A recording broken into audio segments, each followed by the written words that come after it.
Witam wszystkich serdecznie, Sławomir Brak, żywiencowa.pl. Dzisiaj 14 luty to Dzień Zakochanych, a jak Dzień Zakochanych to musi być wyjątkowe wydarzenie, między innymi, które będzie temu towarzyszyło. Dzisiaj wieczorem rozmawiam akurat przed koncertem dwóch bardów polskiej sceny muzycznej. Jeden z nich zgodził się z nami porozmawiać, pan Andrzej Sikorowski. Witam serdecznie. Witam.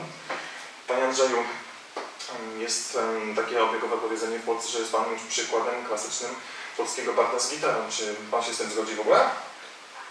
Zgadzam się, że jestem kimś, kto towarzyszy sobie na gitarze podczas śpiewania swoich piosenek. W tym rozumieniu słowa rzeczywiście jestem może i bardem, chociaż ja w ogóle nie lubię specjalnie szufladek, dlatego że ja jestem po prostu śpiewającym autorem, a że przypadek sprawił, że akompaniuję sobie na gitarze, no to jestem bardem z gitarą. No, można by powiedzieć o Grzesiu Turnale, że jest bardem z fortepianem, prawda? Przy czym gitara jest takim malowniczym instrumentem, mimo że bardziej do wizerunku barda pasuje.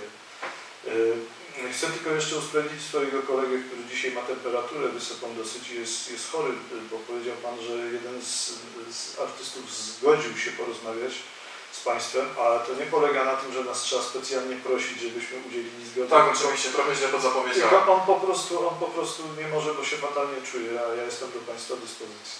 Za co dziękuję bardzo naprawdę. Bardzo proszę. Panie Andrzeju, z Grzegorzem Turnałem już gracie przeszło 18 lat. Musimy też powiedzieć, że Was różni spora różnica wiekowa. Tak. Jak się ta współpraca układa i co Pan o tym powie?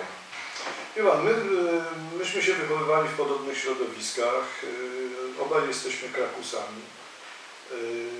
Mamy nawet wśród naszych przodków ludzi podobnych zawodów, ponieważ dziadek Grzesia pracował z moim ojcem w jednej redakcji, byli obaj dziennikarzami. Mamy podobne poglądy na wiele spraw, które nas dzisiaj otaczają i mimo tej różnicy wieku, jak Pan wspomniał, bo rzeczywiście to jest prawie 20 lat, to jak zaczynamy rozmawiać o polityce, o filmie, o literaturze, o rzeczywistości szeroko rozumianej, to się nagle okazuje, że ta różnica wieku znika, bo nasz pogląd na większość kwestii jest niemal identyczny. Musiało wziąć się prawdopodobnie stać tak, że będąc obok siebie na wyciągnięcie ręki w Krakowie, zajmując się estradą, że my na tej estradzie wcześniej czy później się spotkamy po prostu i do takiego spotkania doszło, trochę za sprawą piosenki, jaką napisałem, nie przenoście nam stolicy do Krakowa i myślałem sobie, że powinienem ją zaśpiewać z innym Krakusem, który myśli podobnie jak ja i wybór padł na Grzesia. A potem też przypadek, bo takimi rzeczami bardzo często będzie przypadek. Przypadek sprawił, że pojechałem z Grzesiem do Rzymu na zaproszenie Instytutu Polskiego, żeby tam zaśpiewać taki krakowski wieczór. I ten program był troszkę przygotowany na kolanie, na zasadzie takiej, że no, ty coś swojego, ja coś swojego, coś razem. I ten improwizowany program w Rzymie spotkał się z niezwykle gorącym przyjęciem, co było asumptem dla nas do stwierdzenia, że może spróbować przekuć to w coś, co będzie bardziej spójne estradowo. I tak się stało i to trwa już kilkanaście lat. Czym jest dla Pana Kraków? Ojczyzna prywatna, ideologiczna, magiczne miejsce na ziemi? To jest miejsce, w którym się urodziłem, w którym urodził się mój ojciec, mój dziadek, mój pradziadek. To jest miasto, które jest dla mnie czymś zupełnie oczywistym. Może nie postrzegam go jakoś specjalnie, ale wie Pan, myślę, że jakby niedźwiedzia albo wilka, który całe życie spędza w jakiejś puszczy, zapytali, czy uważa tę puszczę za coś wyjątkowego, to by powiedział pewnie, że nie, bo dla niego jest to coś tak zupełnie naturalnego, jak powietrze, którym się oddycha. Dla mnie Kraków jest po prostu moim miejscem. Rzeczywiście jestem do tego miasta przywykły, jestem w to miasto wrośnięty, dobrze się w nim czuję. Także Kraków jest dla mnie oczywistością, ale taką miłą oczywistością. Nie wyobrażam sobie, że mógłbym funkcjonować gdzieś indziej. Ale równocześnie powiem Panu również, że ja Krakowowi nie stawiam w swojej twórczości pomników, Ani też nie uważam, że gdybym się, że tylko w Krakowie powstają piękne piosenki. Być może, że gdybym się urodził w Białymstoku albo w Poznaniu, to też bym pisał i śpiewał. Ja się bardzo cieszę, że między innymi możemy o tym Krakowie rozmawiać, ponieważ ja sam w Krakowie mam rodzinę. Jeździliśmy tam z moją tutaj lokalną rodziną kilka lat temu dość regularnie i ciągle mam go w sercu. Panie Andrzeju, a wizyta w Żywcu to jest pierwsza Pana wizyta, czy już któraś, jak Pan się czuje w takim klimacie górskim już typowo? Wie Pan, ja się czuję wszędzie dobrze tak naprawdę. Mam mieszkanie w Zakopanem, więc w górach jestem często. Beskid Żywiecki bardzo lubię ze względów krajobrazowych. W Żywcu jestem któryś raz z rzędu, nie pamiętam który. Bo w zeszłym roku byłem tu ze swoją córką, ale przecież pamiętam, że grałem w Żywcu kilkakrotnie z grupą pod Budą. W zasadzie większość miejscowości, które mają powiedzmy sobie więcej niż 20 000 mieszkańców w Polsce, to pewnie odwiedziłem. No ale jak się robi to tyle lat co ja, no to jest zupełnie zrozumiałe. Pan koncertował już między innymi po całej Europie. Czym się różni wizyta w Europie a w Polsce?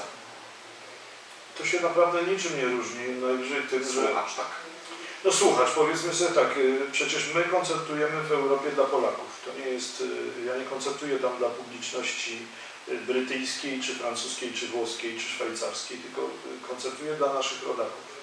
Jeżeli więc istnieje jakaś różnica, to paradoksalnie widz, ten nasz rodak za granicą, jest tak spragniony kontaktu z wykonawcami z ojczyzny, że jest mniej krytyczny. Jest większy jakby kredyt zaufania. Bo za sam fakt, że myśmy się tam do nich fatygowali, że chcemy dla nich śpiewać, to już nas kochają. Więc powiedziałbym, że tak trochę ta publiczność, a już za oceanem to już zupełnie, że ta publiczność polonijna trochę jest demobilizująca, bo oni już nas kochają za to, że my tylko przyjechaliśmy i wyszliśmy na estradę. A publiczność tu na miejscu po prostu płaci za bilet i chce dostać za to jakąś tam porcję wzruszeń. Ja lubię i tu. Uważam, że wszędzie tam, gdzie są Polacy i umie się do nich dotrzeć, to przestaje mieć znaczenie, czy to jest duże miasto, czy to jest małe miasto, czy ono się nazywa Warszawa, czy ono się nazywa Łódź i czy to jest Toronto, czy Montreal. A jaka muzyka w dzisiejszym świecie zdobywa serce ludzi, serce Polaków? Wie Pan, ja nie umiem powiedzieć. Ktoś kiedyś powiedział, że muzyka się dzieli tylko na złą i dobrą. I teraz kwestia jeszcze gustu, prawda? Jeden uzna za dobrą muzykę coś, co dla Pana będzie zupełnie nic nie warte. I odwrotnie. Wydaje mi się, że umiejętność wzruszania ludzi jest rzeczą podstawową i ja zawsze do tego dążę.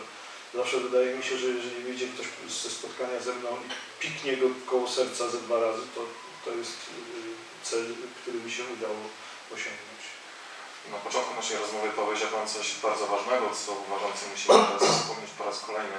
Mimo różnicy wieku, prawda, w rzeczywistości, w jakiej żyjemy, Panowie się doskonale odnajdują, czyli to nie chodzi o to, jaka jest rzeczywistość, tylko o to, co ma się Panowie w sercach, tak? Ja myślę, że to jest kwestia pewnego podobnego postrzegania tego, co nas otacza i zarówno Grześ to ma, jak i to być może, że to się dokonało za sprawą naszych rodziców, za sprawą szkół, do których żeśmy chodzili podobnie. Miejsce kobiety w życiu współczesnego mężczyzny. Dzisiaj 14 Dzień Zakochanych. Powinniśmy celebrować my jako mężczyźni ten dzień, czy kochać kobiety cały rok? Nie, oczywiście, że cały rok. Ja tego święta w ogóle nie rozumiem. Uważam, że jest zmałpowane.